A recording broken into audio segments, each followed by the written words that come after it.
Donc tout d'abord, merci à tous d'être venus et bonjour. Donc nous allons vous présenter un travail que nous avons effectué qui s'appelle « Les pratiques d'isolement et de contention sont-elles acceptables pour les personnes qui les vivent ?» Donc les auteurs sont le groupe des Faits des liens. Donc on s'appelle le groupe des Faits des liens parce qu'on fait des liens entre nous et on fait des liens avec vous aussi, comme aujourd'hui. Et dans ce groupe-là, il y a donc Elisa Javazo, donc moi-même, Ahmed Bouafa, Yannick Varsin, Nadji Roubi, Franck Fargeau, Safir Mansouri, Nicolas Blanc, Aurélie Passa, Gabriel Vialard-Fortier, Olivier Charma, Alan Desby et le trinôme cap-droit fédélien Nasserdine Benzguiche, Sylvie Daniel et Benoît Hérault. On va y arriver. Et puis, je suis désolée si je bafouille un petit peu, c'est juste que c'est très stressant parce que vous êtes très nombreux et très impressionnants. Donc, notre présentation s'intitule « Les pratiques d'isolement et de contention sont-elles acceptables pour les personnes qui les vivent ?» et elle est signée par le groupe des Faits des liens, donc je me répète, mais voilà. Le Fédélien Cap-Droit, présenté par deux d'entre nous, donc Safir et Elisa, donc moi-même, en soutien de quelques membres du groupe derrière nous, donc ils sont juste là. Donc la première diapo, du coup, donc c'est l'introduction. Nous souhaitons d'abord préciser d'où nous parlons et qui nous sommes. Résidents d'un même centre d'hébergement, nous avons des âges, des origines sociales et ethniques, des parcours de vie différents. Nous partageons le vécu de troubles de santé mentale, une vulnérabilité dans l'exercice de nos droits et l'expérience de subir des mesures de contention ou d'isolement. Nous avons répondu favorablement à l'appel à participation d'un programme de recherche scientifique et citoyenne, Cap-Droit, financé par la CNSA, la Caisse nationale Solidarité Autonomie, et mené par des chercheurs et sciences sociales, de professionnels et des usagers de la relation de soins et d'accompagnement. Désolée, je bafouille un peu. Nous avons répondu... excusez-moi. Ce programme vise à éclairer les enjeux d'appropriation et d'exercice des droits, notamment des droits fondamentaux comme la Convention des Nations Unies pour les droits des personnes handicapées. Nous avons constitué un groupe de réflexion avec un trinôme animateur facilitateur Cap-Droit, croisant le regard de chercheurs professionnels de la relation du soin et d'accompagnement du monde académique, des sciences sociales et usagers de services de santé mentale ou de médico-social. Dans le cadre de ce programme, nous avons travaillé à partir d'une question de départ très générale. Pouvez-vous nous raconter une situation de vie au cours de laquelle vous avez été en difficulté dans l'exercice de vos droits et au cours de laquelle l'intervention apportée a été insuffisante ou excessive? De nombreux thèmes sont ressortis sur la difficulté d'accès aux droits, notamment dans les moments d'hospitalisation. Pour préparer les rencontres soignantes, nous avons approfondi nos échanges sur les questions d'isolement et de contention. Nous aimerions aujourd'hui vous faire partager quelques résultats. D'abord, nous vous proposons d'écouter ce que nous avons vécu de manière sensible, phénoménologique. Puis, nous proposerons une analyse en 3 temps. D'abord, évoquer ce en quoi ces pratiques peuvent être acceptables, puis dire pourquoi les manières de les mettre en œuvre nous semblent souvent inacceptables, et enfin, essayer de proposer des solutions alternatives. Donc, je vais vous passer la parole à Safir. Pour commencer, bonjour à tous. C'est un plaisir de partager notre ressenti avec vous. Je vais vous lire la 3e diapo, nos vécus de la contention et de l'isolement. Nous avons mené une analyse sensible phénoménologique de notre vécu des mesures de contention ou d'isolement. 3 constats sont partagés. D'abord, que les situations de contention ou d'isolement surviennent dans des moments de crise, au cours desquels il y a beaucoup de souffrance, et souvent de la panique, pour les personnes ou les professionnels. Voici quelques extraits de ces situations. Finalement, on m'a emmené à l'hôpital, puis on m'a attaché les 2 bras, les 2 pieds, et on m'a fait une piqûre. Et ils m'ont maîtrisé à plusieurs, puis attaché, puis sédaté à cause d'un yaourt que je voulais manger à 3h du matin. Si j'avais eu mon yaourt, j'aurais dormi. Là, ils m'ont attaché violemment. je me suis fait dessus pendant une semaine. Dès que l'on m'a dit que l'on m'hospitalisait une semaine, j'étais énervé. Je suis sorti de la consultation, j'ai couru, j'essayais de m'échapper. Du coup, les vigiles m'ont pris de force. Ils sont très musclés, très braqués. Ils te prennent, ils t'attachent. Nous pouvons dire également que la restriction et les limitations physiques sont très marquantes. On m'a attaché et forcé à prendre des médicaments qui avaient des mauvais effets sur moi.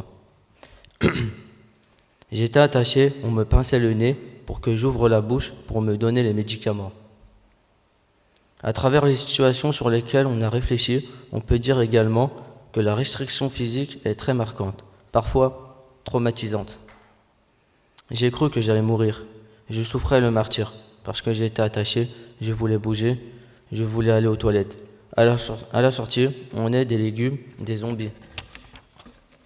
Voilà, et je vais passer la parole à ma collègue. Merci. Donc la première analyse, ce pourrait être acceptable. Nous aimerions dire également qu'à un premier niveau, on est nombreux à trouver que les actes de contention peuvent être acceptables. 3 types de justifications ont été discutés. La première justification acceptable réside dans le risque ou le danger qu'on peut représenter sur autrui.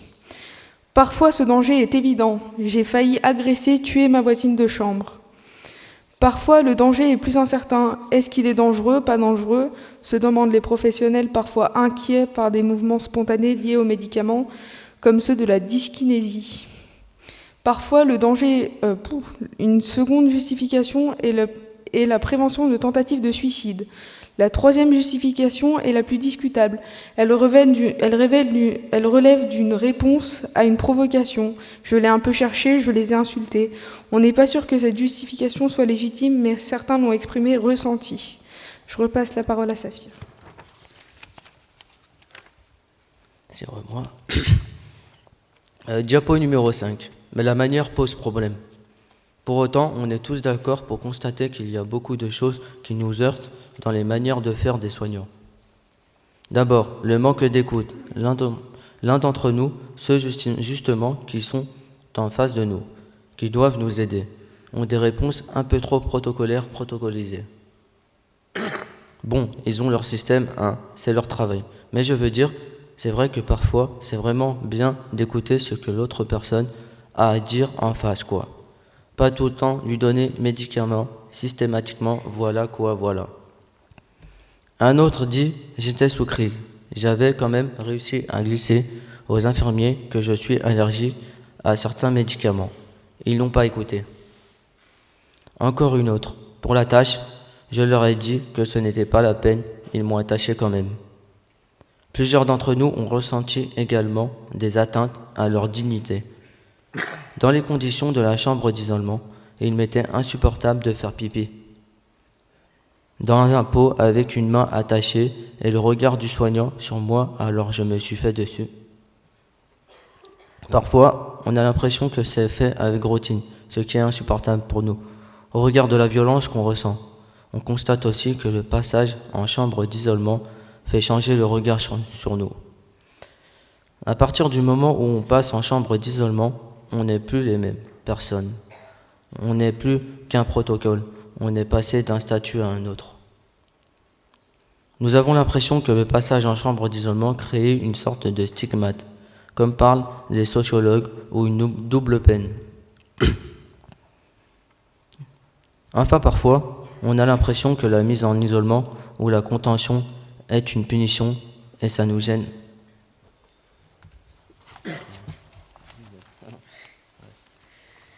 Donc, en seconde analyse, il semble que des alternatives sont possibles. Il nous semble qu'il y aurait des alternatives qui ne sont pas suffisamment développées. D'abord, on s'est interrogé sur la rigidité des règles dans les établissements. Pourquoi serait-il interdit de manger un yaourt à 2-3 heures du matin ? On aimerait dire également que c'est très important de plus accompagner ces mesures de contention et d'isolement pendant qu'elles sont en cours, par une présence bienveillante avec nous dans la salle, mais aussi après coup, on a besoin de pouvoir en parler avec le psychiatre, mais pas seulement, également avec l'équipe soignante qui était présente pendant la contention, qu'on puisse en reparler collectivement comme une reprise. On pourrait aussi imaginer qu'on pourrait être accompagné par des professionnels qui pourraient être assermentés pour nous aider. Enfin, on aimerait suggérer des pistes comme des directives anticipées en psychiatrie ou la personne de confiance.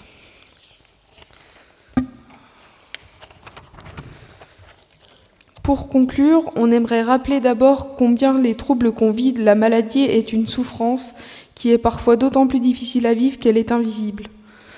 On aimerait dire également que c'est important de discuter ensemble et de partager nos expériences. Pour cela, on vous invite à la conférence scientifique et citoyenne ConfCap 2017 qui s'intitule « Les droits des personnes à l'épreuve des contraintes légales », qui se tiendra à Paris le 18, le 19 et le 20 décembre. Les différents groupes Cap Droit seront présents. On aimerait également vous montrer, pour conclure, un montage d'images et de sons intitulé « Représentation civile » que nous avons mené à l'aide d'artistes à partir de notre groupe de réflexion sur notre rapport à la maladie, aux soignants et aussi aux mesures d'isolement et de contention.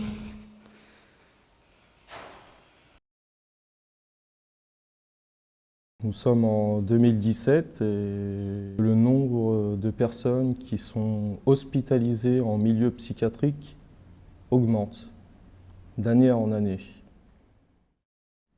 Le psychiatre ne m'a pas soigné du tout en fait. Pendant 3 mois, je suis resté hospitalisé. Il m'a donné le mauvais médicament, donc qui ne me faisait aucun effet.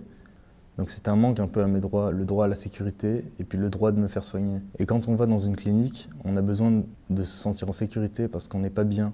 On se dit qu'on va me prendre en charge, on va être là pour moi et en fait ça n'a pas du tout été le cas. Parce qu'au niveau de l'hôpital, ils écoutent, ils tiennent et ils ne nous écoutent pas. Ils ne tiennent pas compte de ce qu'on leur dit. Ça c'est un problème, vous aussi.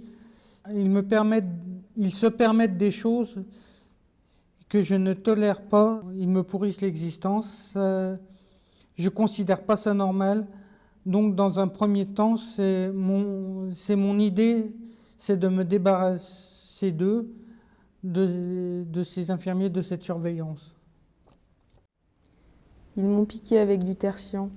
Ils étaient 9 sur moi. On sent qu'on ne peut plus respirer, on est désemparé. J'ai hurlé jusqu'à ce qu'il me donne un correctif. J'ai cru que j'allais me casser le cou, que j'allais mourir. J'ai cru que j'allais me casser le cou. Je ne pouvais pas lutter. Quand on est attaché sur le lit, on nous regarde avec une indifférence totale. Oui, c'est marquant, c'est angoissant. Oui, ça marque. Oui. Le 31 décembre 2016, ma mère, lors d'une dispute, m'a dit qu'elle ne devait pas me subir parce que ma maladie, c'est moi qui l'avais choisie. Je suis allergique à certains médicaments, mais ils n'en ont pas tenu compte. Et la deuxième fois, ça m'a fait pareil. La mâchoire était serrée, j'arrivais plus à parler. Voilà. Donc, rien que des choses positives dans ce qui m'est arrivé et une évolution que j'ai obtenue grâce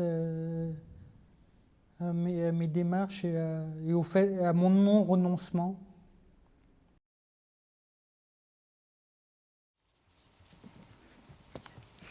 On aimerait encore dire, pour finir, la difficulté que cela représente pour nous de parler de ces moments de contention et d'isolement, et que même si c'est difficile, il faut le dire, il faut le faire.